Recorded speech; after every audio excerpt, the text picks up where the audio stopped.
जय हिंद सभी को। मैं doctor Ravindra. CBSE board exam physics subject में जो बुक मैंने लिखा है उसका नाम फिजिक्स एग्ज़ाम, उसमें से थर्ड मॉडल क्वेश्चन पेपर हम लोग प्रैक्टिस करेंगे, डिस्कस करेंगे। ये पेपर मैं दो पार्ट में डिस्कस कर रहा हूँ। पहला part section A, B and C, and second part D and E. चलो अभी हम स्टार्ट करते हैं paper, practice paper 3। Question number 1, the angle between electric field and equipotential surface is. Equipotential surface and electric field, इनका बीच वाला जो angle होता है 90 degree, because electric field lines perpendicular to equipotential surface. The SI unit of electric flux is volt metre और Newton metre square पर coulomb. तो ये दोनों नई ऑप्शन आता है, ये क्या आता है एग्जाम में, तो दोनों इसका यूनिट आपको पता होना चाहिए। सो अगर ये याद नहीं आ रहे तो आप लोग ये फॉर्मूला से फाइंड आउट कर सकते हैं, that is phi is equal to integration E bar dot D S bar. Here E is the electric field and D S is a area vector. So now E is equal to force upon Q होता है charge, then ds is area.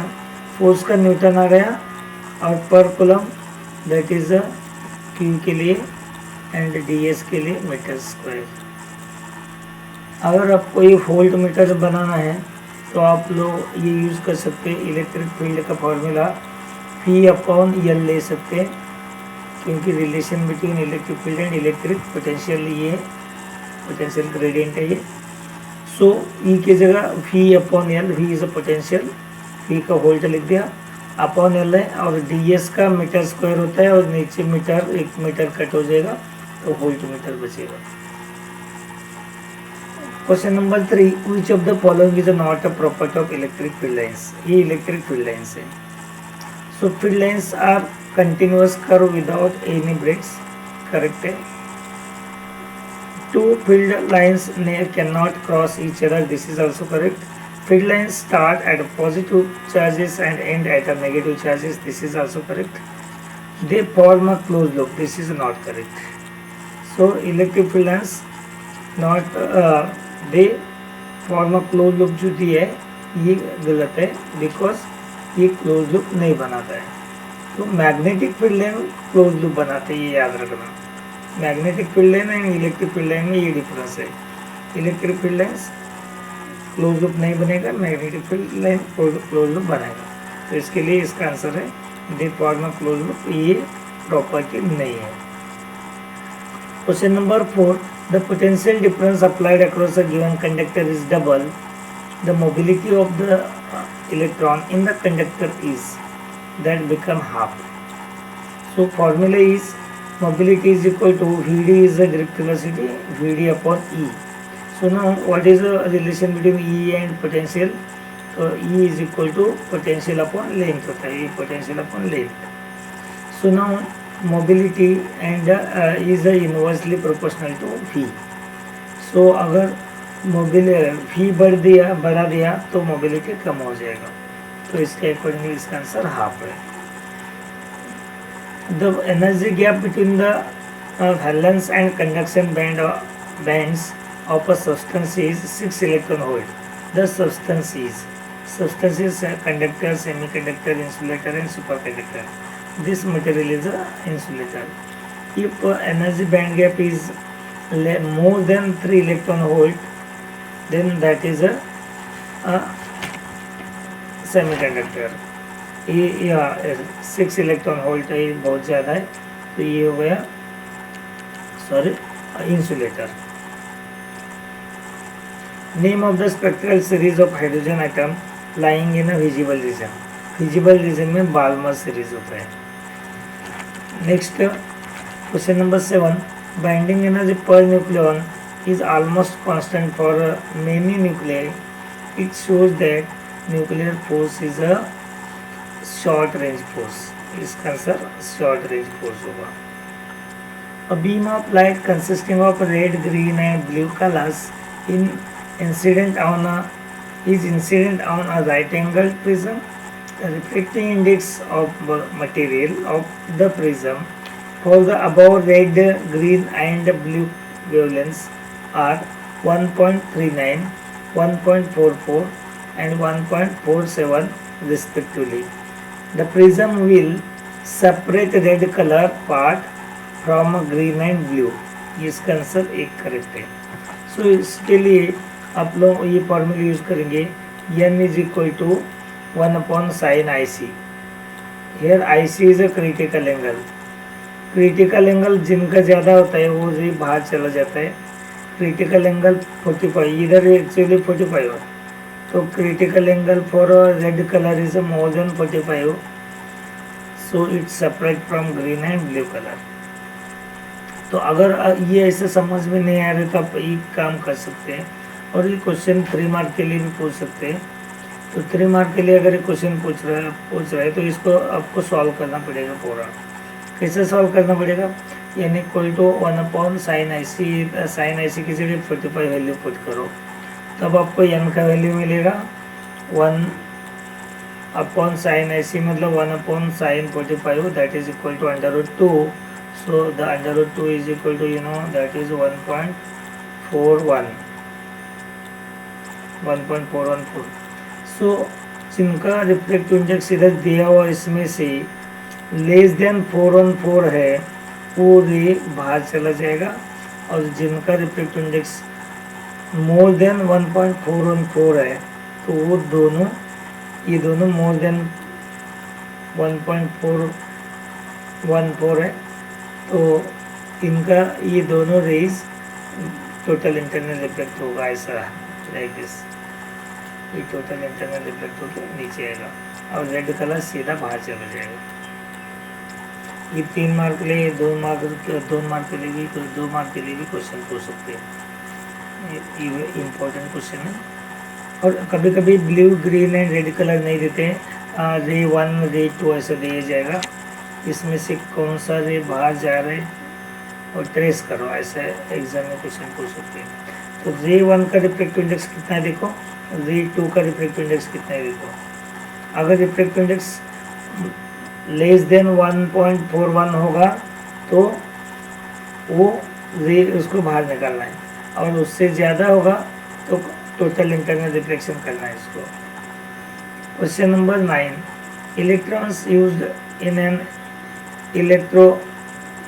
electron microscope are accelerated by a voltage of 25 kilovolt. If the voltage is increased to 100 kilovolt, then the de Broglie wavelength associated with the electron would be। तो इसका answer है decreased bye 2 times। ये कैसा आएगा, ये formula use करेंगे, lambda is inversely proportional to √V potential. ये formula में ये वैल्यू पुट किया। फर्स्ट के लिए λ1 ले लो तो उस टाइम में V 25, सेकेंड के लिए λ2 ले लो, V उसके लिए वो 100। सो √ में लिया तो 1 आपको मिल जाएगा √4। तो उस टाइम में उसको बाहर निकाल दिया तो वो 2 आएगा, मतलब 2 टाइम्स से डिक्रीज होगा। A plane electromagnetic wave of energy U is reflected from the surface, then the momentum transferred by the electromagnetic wave to the surface is। इसका आंसर है 2U/c। ये कैसा 2U/c, आप लोगों को मोमेंटम इम्पार्टेड उसको लिख सकते हैं formula. U is equal to, आपको पता है U is energy, energy equal to mc²। तो mc² मतलब m और c इधर रखो और एक c इधर डिवाइड करो, तो ये हो गया mc is equal to momentum. तो momentum is equal to U/c। तो U/c इनिशियल मोमेंटम देखो U/c, और फाइनल मोमेंटम जब रिफ्लेक्ट होकर बैक आएगा तब वो -U/c। So change in momentum क्या मिलेगा हमें, change in momentum ΔP is equal to delta P is equal to आपको ये फॉर्मूला मिलेगा 1 upon U upon C minus of minus U upon C, then 2 उसको हम लोग चेंज इन एनर्जी लिख सकते हैं 2 डेल्टा यू अपॉन सी आएगा। तो इसमें ये sir 2 U upon C correct है। The peak voltage of 220 volt AC mains is, peak voltage is equal to क्या आएगा RMS velocity sorry RMS voltage into √2, ये RMS वोल्टेज इंटू इधर √2 चाहिए। सो √2 का वैल्यू से मल्टीप्लाई किया 311.08 वोल्ट। सो ये इसका क्लोज आंसर है सी 311 volt. If a magnetic substance is kept in a magnetic field, then which of the following substance is thrown out? So इसमें dia para and anti ferro and ferromagnetic material दिए properties दिए, इसमें die magnetic answer हुआ, वो weekly repel करता है। So AR question assertion reason based question, इसमें क्या हुआ 4 ऑप्शन दिए है, ऑप्शन अच्छे से पढ़ लो। पहला ऑप्शन है if the assertion and reason are true and reason is a correct explanation of assertion. Second है if both assertion and reason are true but reason is not a correct explanation of assertion. C है if assertion is true but reason is false. Fourth both assertion and reason are false.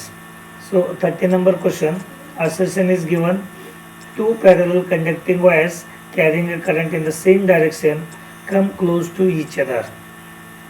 Parallel currents attract and anti-parallel currents repel. Both the assertion and reason are correct and the reason is a correct explanation of assertion. So A option is here. Question number 14, in astronomical telescope objective lens is of larger aperture, ये correct है।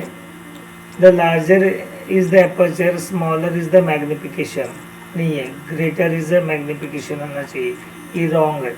So that here C option is correct, assertion is true but reason is false. Question number 15, on increasing the intensity of light the photoelectric current increases, this is correct. The photoelectric current increases with the increase of frequency of light, ये wrong है। So इसका answer होगा C। 60 number question, no interference pattern is detected when two coherent sources are infinitely close to each other, ये correct है। The fringe width is inversely proportional to separation between the two slits, this is also correct and correct explanation of assertion. So A option is correct here. Now section B, two identical point charges Q each are kept 2 meters apart in air. A third point charge capital Q of unknown magnitude and the sign is placed on the line joining the charges such that the system remains in equilibrium. Find the position and nature of Q. So here in the diagram, at point A is one small q and at point B is another small q. The distance between these two q is 2 meter. Then if we consider capital Q is in between A and B, suppose we consider the Q is at point C at a distance x from A. The remaining distance C to B is 2 minus x.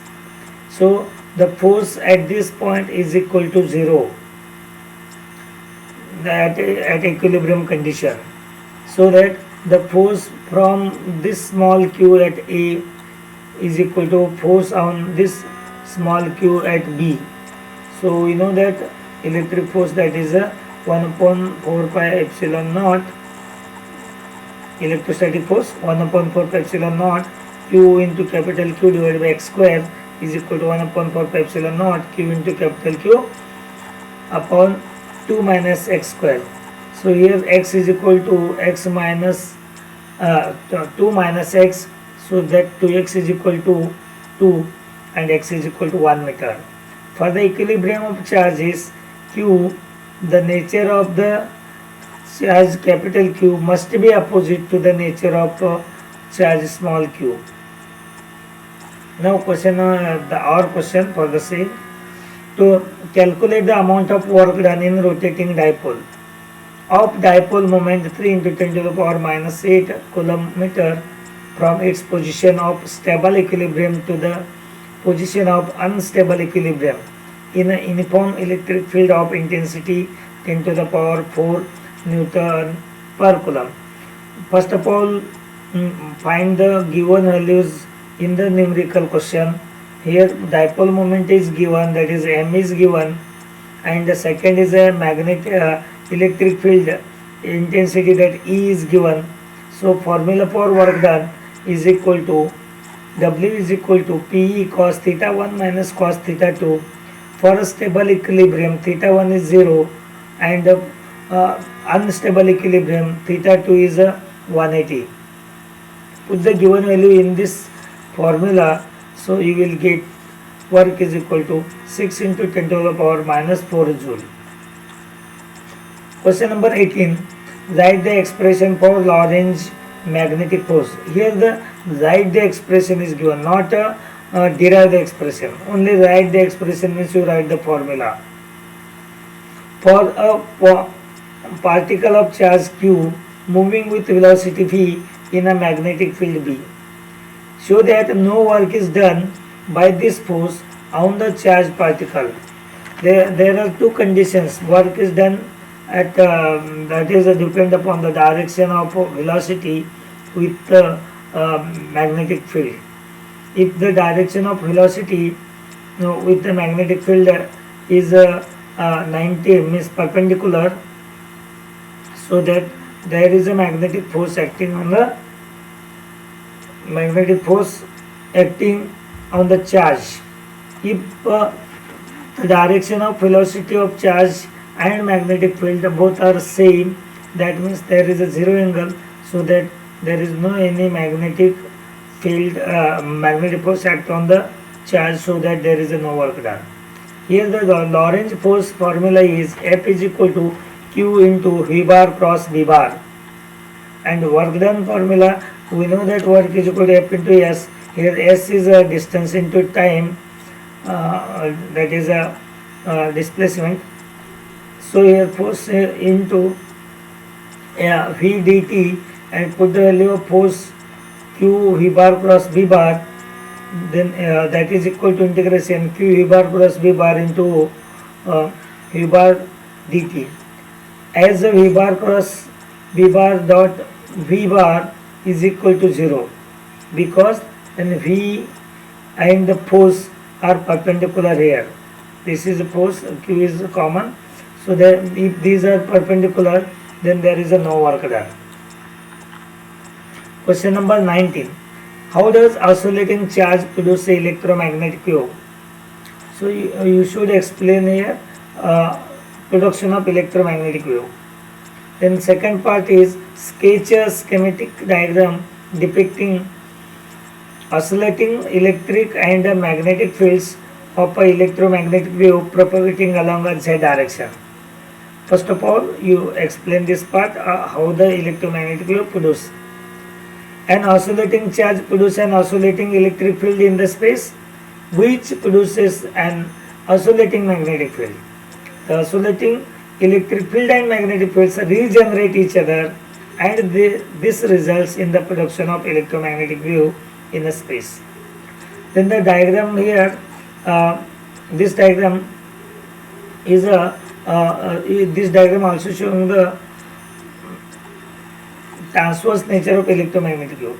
Here electric field vector vibrating along the x-axis, that is E along x-axis, and magnetic field vibrating, oscillating along the y-axis, then electromagnetic wave produced along a z-axis, propagate along a z-axis.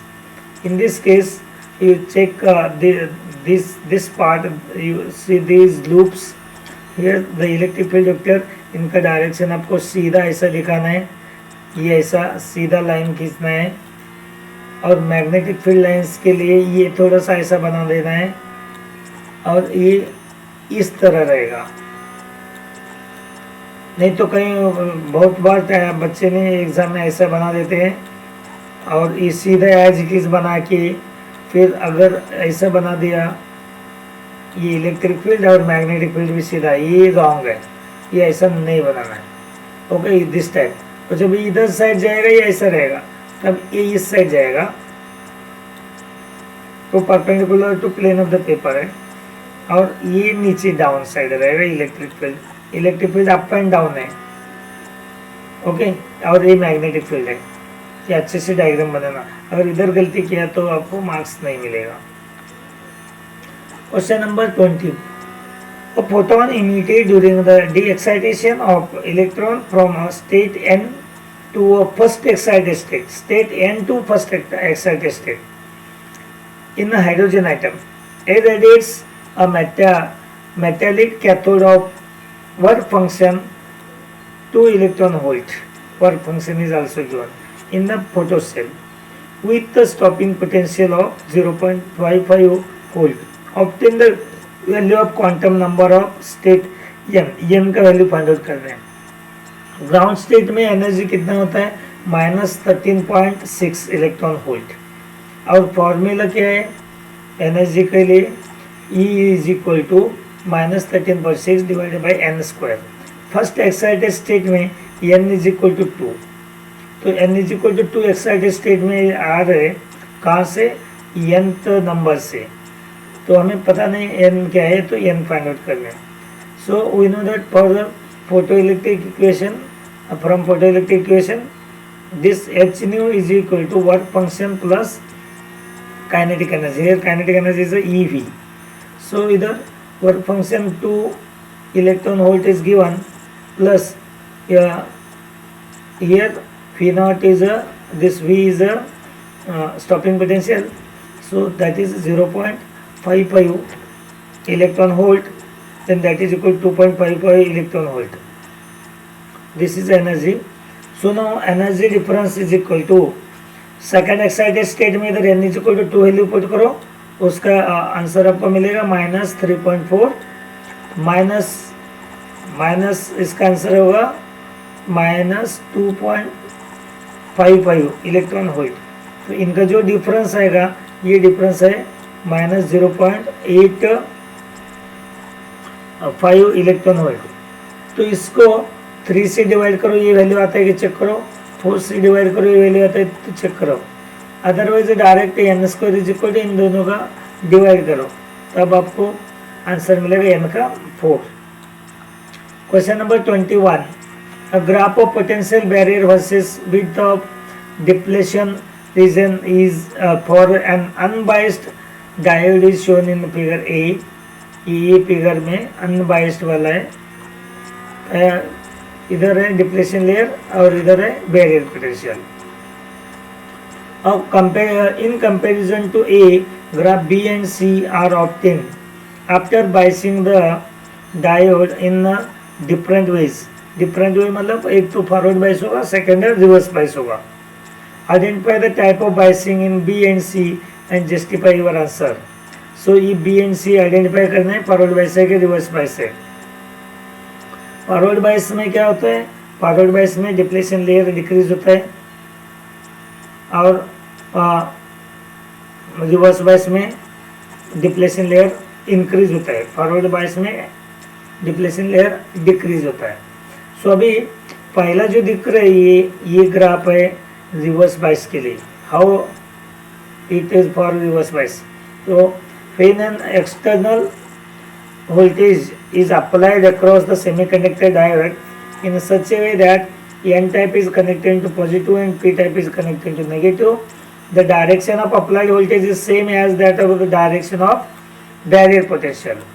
Barrier potential के direction में applied voltage होगा तो potential बढ़ जाएगा, तो ये increase हो गया, इधर ये पहला ये इतना था तो ये ऊपर इंक्रीज हो गया। As a result barrier height increases and depletion region widens due to change in the electric field। The effective barrier height under the reverse bias is barrier rate parallel given there V naught plus V. Now second is a forward bias. When an external voltage is applied across a diode such that P type is connected to positive and N type is connected to negative, then direction of applied voltage is opposite to the barrier potential. As a result, depletion layer widen. Depletion layer width decreases and the barrier height is reduced. The effective barrier height under the forward bias is a V naught minus V.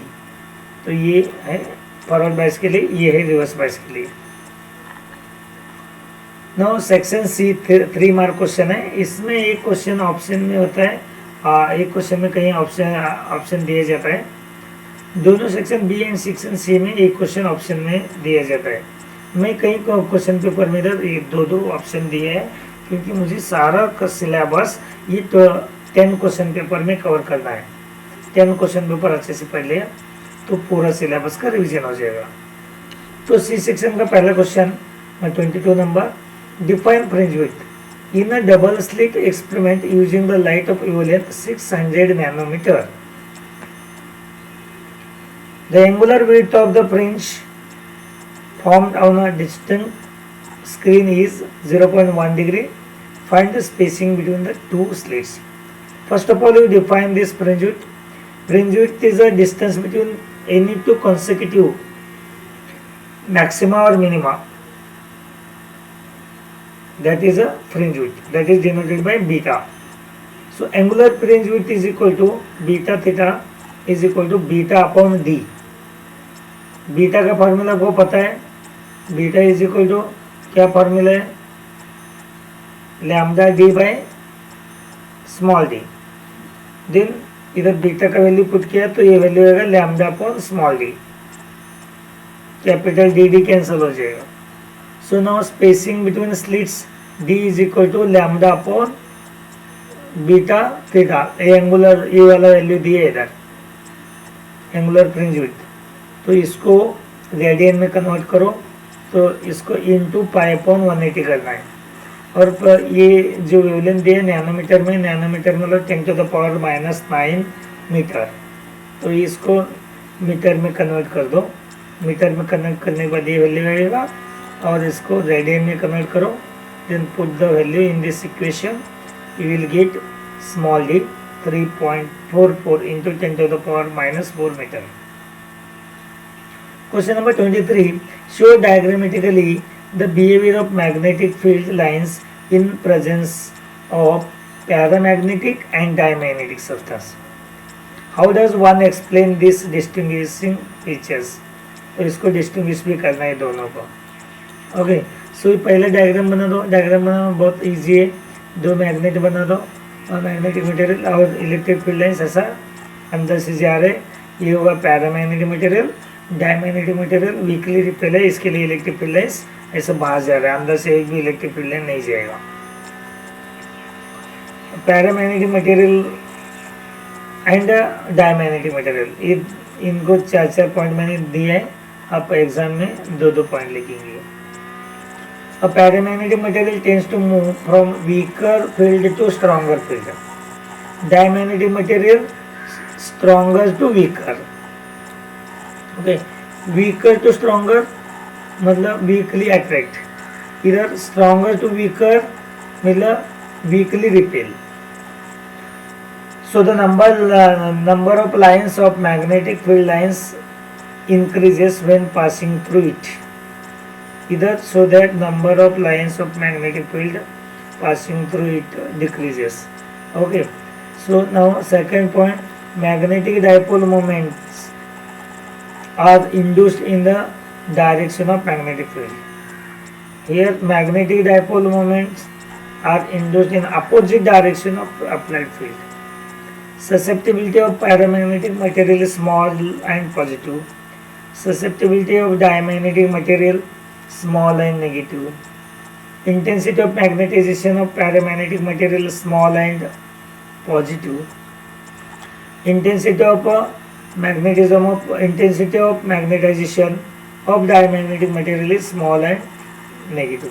आप लोग इस chapter में सबसे important ये पहला question पढ़ेंगे, diamagnetic, paramagnetic, ferromagnetic, इन तीनों का डिस्टिंग्विश पढ़ना है आपको। इसका और question, a short bar magnet has a magnetic moment m is given 0.48 joule per Tesla. Given the magnitude and the direction of magnetic field produced by the magnet at a distance of 10 centimeter from the center of magnet से distance दिया 10 centimeter. Now you have to find magnetic field on the axis and the magnetic field on the equatorial line. So magnetic field on the axis का formula है B is equal to mu naught upon 4 pi 2m upon r cube है. R is given here 0.10 meter and m is given 1 upon this permeability mu naught upon 4 pi का value है 10 to the power -7 और magnetic field on the equatorial lines का formula है mu naught upon 4 पाई m upon r cube. इन दोनों में difference ये है, here b1 जो है b1 2 टाइम्स ऑफ b2 है, मतलब magnetic field on the axis is 2 times of magnetic field on equator. कोई भी एक फॉर्मूला यूज करके करो, suppose magnetic field on the equator अपने किया, उसको इंटू 2 करो, magnetic field on the axis मिल जाएगा। अगर magnetic field on the axis का फॉर्मूला यूज करके अपने सॉल्व किया तो उसको डिवाइड बाई 2 करो, magnetic field on the equatorial मिलेगा। ये इस दोबारा सॉल्व करने की जरूरत नहीं, इसको डिवाइड बाई 2 कर दो तो आपको ये आंसर मिल जाएगा। Question number 24, state the condition under which a charge particle moving with velocity v goes undeflected in the magnetic field B। Magnetic field B में अनडिफ्लेक्टेड कर जाने के लिए क्या कंडीशन होगा, तो मैंने पहले ही डिस्कस किया था। So when force, magnetic force acting on the charge particle that is depend upon the direction of charge particle moving in the magnetic field. If the velocity vector, velocity का direction charge का perpendicular to magnetic field होगा, then due to the magnetic force the charge particle moving in a circular path. अगर force parallel होगा तो ये V and B, you know QVB मतलब VB sine theta होता है। अगर इधर एंगल थीटा इज इक्वल 0 कर दिया मतलब V and B same direction में होगा, तब फोर्स नहीं लगेगा, तो डिफ्लेक्ट होने का चांस नहीं है, वो सीधा चला जाएगा। तो एक तो 0 होना चाहिए, एक तो पाई होना चाहिए, नहीं तो n पाई ले सकते हैं। तो ये कंडीशन है, theta is equal two plus और माइनस n पाई, मतलब पैरेलल और एंटी पैरेलल। वेलोसिटी का direction parallel and anti parallel होना चाहिए मैग्नेटिक फील्ड। उसका बी पार्ट है, an electron after being accelerated through potential difference of 10 to the power 4 volt enter a uniform magnetic field of 0.04 Tesla. Magnetic field is given and here accelerating potential is given. Then perpendicular to its direction of motion. अगर direction perpendicular to the direction of motion अगर होगा तो definitely circular path में रहेगा। Circular path में रहेगा तो हम लोग उसका रेडियस निकाल सकते हैं, रेडियस ऑफ कर्वेचर, ट्रांजेक्टरी का रेडियस ऑफ कर्वेचर निकालना है इधर। तो फॉर्मूले लिखेंगे, सेंट्रीपिटल फोर्स, सर्कुलर पाथ है तो सेंट्रीपिटल फोर्स लगेगा। Centripetal force is provided by the magnetic force, so that is mv square upon r is equal to qvb sin theta। sin theta इधर क्या हो जाएगा, एंगल परपेंडिकुलर है तो sin 90 हो जाएगा, that is sin 90 is equal to 1, तो इधर बचेगा qvb। इससे हम r का वैल्यू बना दिया, mv is equal to momentum लिख दिया, नीचे दिस q upon b लिख दिया। मोमेंटम का फॉर्मूला काइनेटिक एनर्जी से फाइंड आउट करो, तो मोमेंटम का फॉर्मूला काइनेटिक एनर्जी से फाइंड किया तो मोमेंटम स्क्वायर अपॉन 2 एम और ए काइनेटिक एनर्जी इंटू ई करो, तो ई का वैल्यू है काइनेटिक एनर्जी का value E into accelerating potential, तो वो हो गया ई की जगह ई एक्सलरेटिंग पोटेंशियल लिखा तो P square is equal to 2m E V हो गया, then P is equal to under root 2m E V. So ये फॉर्मूला इसमें पुट करेंगे पी की जगह तो आर मिलेगा। तो हमें दिया है क्या क्या है, पोटेंशियल दिया है 10 टू द पावर 4 वोल्ट और बी दिया magnetic field and m is the mass of electron, E is the charge of electron, this also Q is a charge, so that इसका रेडियस आएगा 8.4 into 10 to the power minus 3 metre. There is an expression for self inductance of the long air core solenoid of length L cross sectional area A having a number of turns N। So ये question बहुत easy है, आप लोग अच्छे से इसका derivation लिख सकते हैं। इसमें से दो डायग्राम मैंने दिए, दोनों में से एक ही डायग्राम बना दो, ये डायग्राम बना दो एग्जाम के लिए। ओके, तो सोलेनोइड कैसा होता है वो दिखाने के लिए मैंने ये डायग्राम बनाया। देन इसका लेंथ एल दिया है, नंबर ऑफ टर्न्स या कैपिटल एन है और नंबर डेंसिटी क्या होगा, number of turns per unit length N upon L होगा। So magnetic field inside the solenoid, पहले इसके बारे में लिखो। Consider a long air core solenoid having n turns of length L. If current I is flowing through the solenoid and n is the number density, then magnetic field inside the solenoid, Ampere's circuit law से हम लोगों ने prove किया था, B is equal to mu naught Ni। B मिल गया तो magnetic flux ले लेंगे।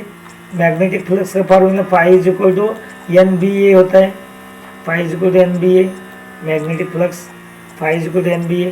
फिर B का वैल्यू पुट कर सकते हैं आप और कैपिटल M का वैल्यू स्मॉल n के फॉर्म में लिखो।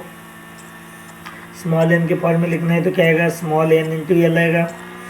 सो small n l into B into A, then put the value of B now, B is equal to mu naught Ni, n and n square हो गया, mu naught Ni L A। एक equation बना दो पहले, equation number 4। Then we know that self inductance of air core solenoid, उसका formula self inductance phi is directly proportional, sorry magnetic flux is directly proportional to current, so that we are taking one constant that is L is a self inductance, so here phi is equal to Li। comparing equation equating equation 4 and 5, Li is equal to mu naught n square L I A, I cancel, so here L is equal to mu naught n square L A। now put the value of small n in terms of capital N, then the n equal to small n equal to capital N upon L, so L is equal to mu naught n square A divided by L। ये derivation करते time दो formula अच्छे से याद करो। एक formula ये वाला phi is equal to Li जिससे हम इक्वेट कर रहे हैं। सेकेंड फॉर्मूला है magnetic field inside the solenoid और ये वैल्यू फाई की फॉर्म में पुट करना, phi is equal to NBA। जब कैपिटल एन स्मॉल एन में कंफ्यूज नहीं होना है, तो जब पहला पाई में हम लोग n लेते हैं कैपिटल N होगा और मैग्नेटिक फील्ड में स्मॉल n होगा। बाद में एक फॉर्म में लिख सकते हैं। और अगर ये एयर कोर सोलेनोइड नहीं है, एग्जाम में दे दिया, इसके अंदर कोई तो मटेरियल डाल दिया, फेरो मैग्नेटिक मटेरियल डाल दिया, उसका permeability relative permeability mu R है, तो फिर बस ये म्यू आर से मल्टीप्लाई करो, इधर mu R mu naught n square, ये पाई आर स्क्वायर मतलब ये गया, तो ये ऐसे लिख सकते हैं। Question number 26, write two characteristic features observed in photoelectric effect which support the photon picture of electromagnetic radiation।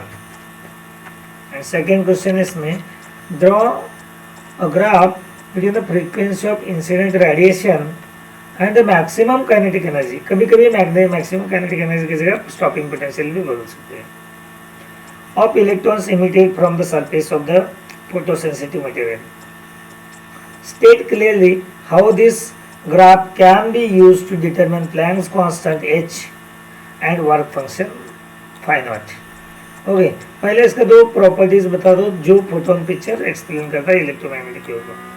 First property है all photons of light of a particular frequency have a same energy and momentum whatever the intensity of radiation may be. Intensity कितना भी होगा लेकिन वो particular frequency को same energy and same momentum होगा उनका. Now second property, photons are electrically neutral. Photons electrical neutron है and are not affected by presence of electric and magnetic fields. ये दोनों फोटोन पिक्चर एक्सप्लेन कर रहे हैं. और ग्राफ बना दो स्टॉपिंग पोटेंशियल नहीं तो kinetic energy versus this frequency. तो ये ग्राफ ऐसा है. तो इस ग्राफ ये कहाँ इंटरसेक्ट करता है एक्स एक्सिस पे, वो पॉइंट है थ्रेशोल्ड फ्रीक्वेंसी ऊपर. इसका स्लोप ले लो. According to this formula, maximum kinetic energy equal to h nu minus w naught लिखो, नहीं तो कहीं कहीं बुक में वो phi naught भी लिखा है वर्क फंक्शन. कोई प्रॉब्लम नहीं, कोई भी इक्वल आप ले सकते हो. So the from the graph is a straight line. So that the इसका प्लैंक्स कांस्टेंट निकालना है हमें. काइनेटिक एनर्जी डिवाइड बाई ये करो फ्रीक्वेंसी, तो आपको एच मिलेगा. मतलब इसका स्लोप लेना है. Slope is equal to Planck's constant and intercept on the negative axis. This gives the work function. Intercept on the negative के जो के एक्सिस है, के मैक्स एक्सिस मतलब नेगेटिव वाई एक्सिस, वो वर्क फंक्शन होगा. वो जो भी value रहेगा वो वर्क फंक्शन होगा. Now question number 27. The ground state energy of hydrogen atom is, ये माइनस 13.6 इलेक्ट्रॉन वोल्ट. अब सभी लोगों को पता है. If an electron makes a transition from the level minus 1.51 electron volt to minus 3.4 electron volt, calculate the wavelength of the spectral line emitted and name the series of hydrogen spectra to which it belongs. पहले ये energy difference जो दिया वो करो.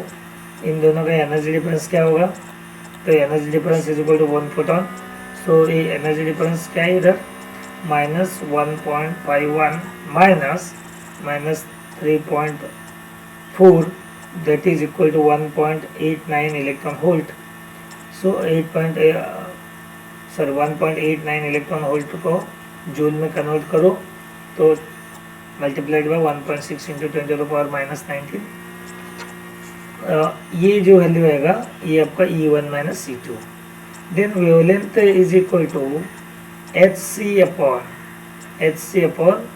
Energy difference.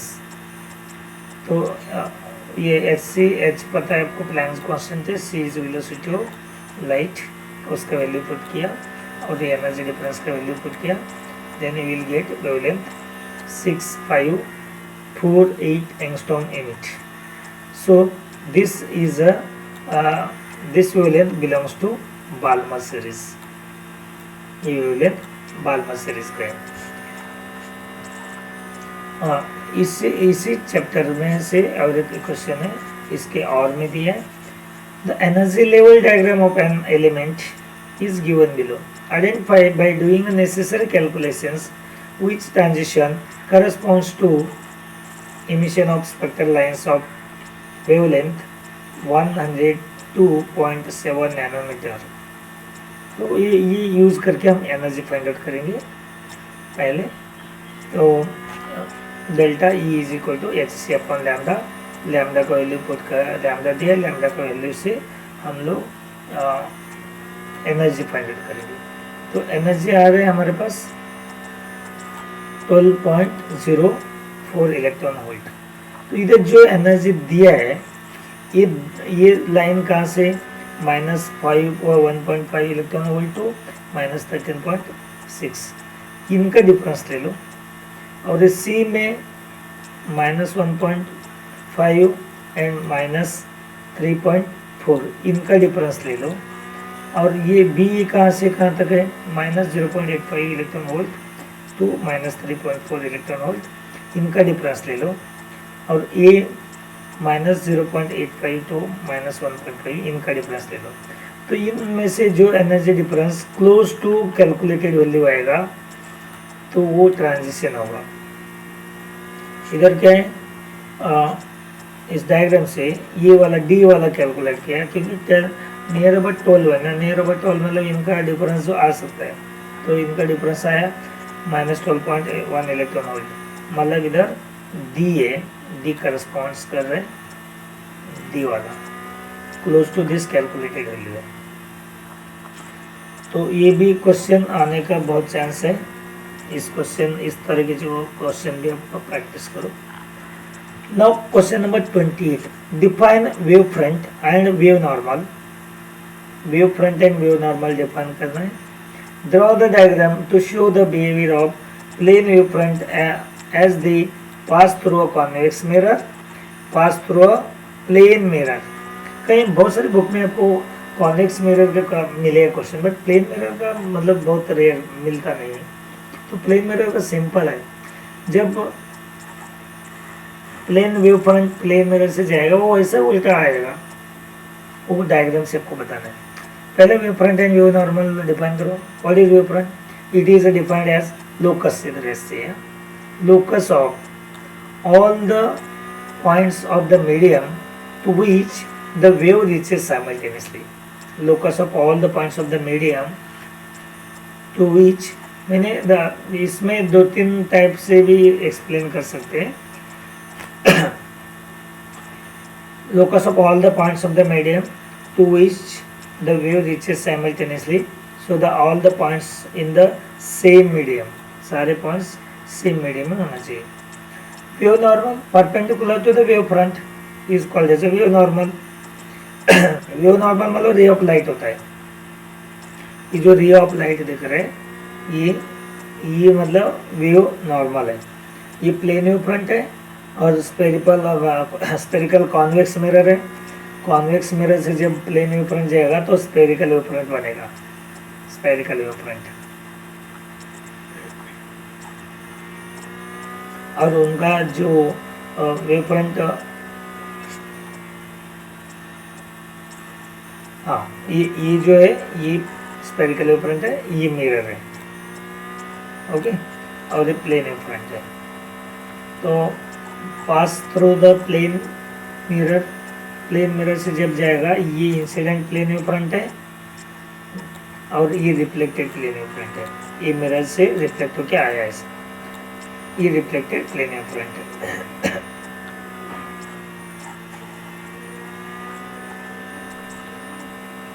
Okay, remaining part section D next video में हम discuss करेंगे।